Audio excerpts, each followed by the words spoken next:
Hi there folks, today I'm going to do an unboxing and tabletop review of this Piranha box cutter. Now I shall attach a link, but it is £5.78, which I think is given away.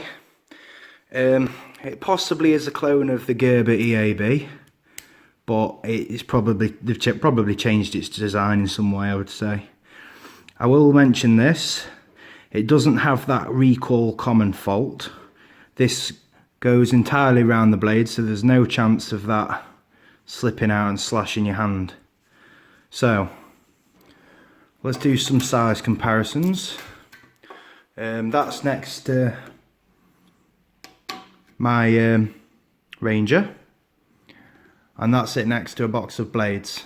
So as you can see, it's really little. Now it's also listed as a money clip, so yep, it would do that very nicely. It's a lovely little knife for if you've got good reason in the UK, but in America or somewhere I'd recommend a utility knife like this anyway, because if it gets blunted you'd quite simply just put another blade in. It's that easy. It is good because there's a lot of blade exposure, as you can see, whereas usually you'd have that much on show. With this you've got all that on show. So it's got a choil here. What I was considering doing with this is gluing the liner. Now I'm giving it to my dad for a birthday present because he works in the stores and he'll use this all the time. So it's better in his pocket than mine, to be honest.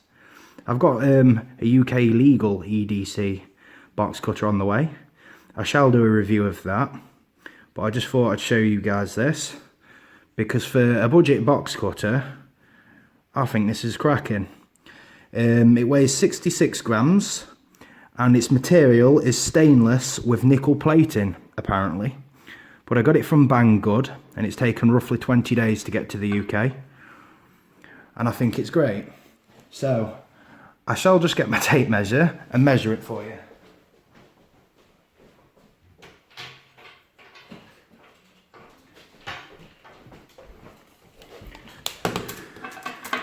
So as you can see, just under 3 inches closed. Thickness, this is really chunky. It's good, really good quality. It's not going to break. 7mm. Total length, I mean this may be subject to change, maybe you put a different blade in it, but 5 inches. Blade exposure, just a little bit over 1.5 inches. So compared to a normal box cutter, you're getting more of the blade exposed. So there's a perk to this. You've obviously got a bigger cutting surface. However, once this blade is blunt, I would recommend putting a new blade in altogether, because you've only got a little bit left that will be sharp underneath here. In the hand, there's no chance of it slipping off. I've got a large glove size, so as I always do, I can grab 4-inch on a tape,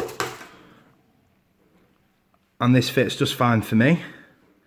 Now, as you can see, the pinky's not quite on there, but all in all, I think this is a cracking bit of kit. So, if you like these sorts of videos, please like and subscribe. I shall pop a link in the description for you to have a look at, in case you're interested. Thank you very much for your time, and goodbye.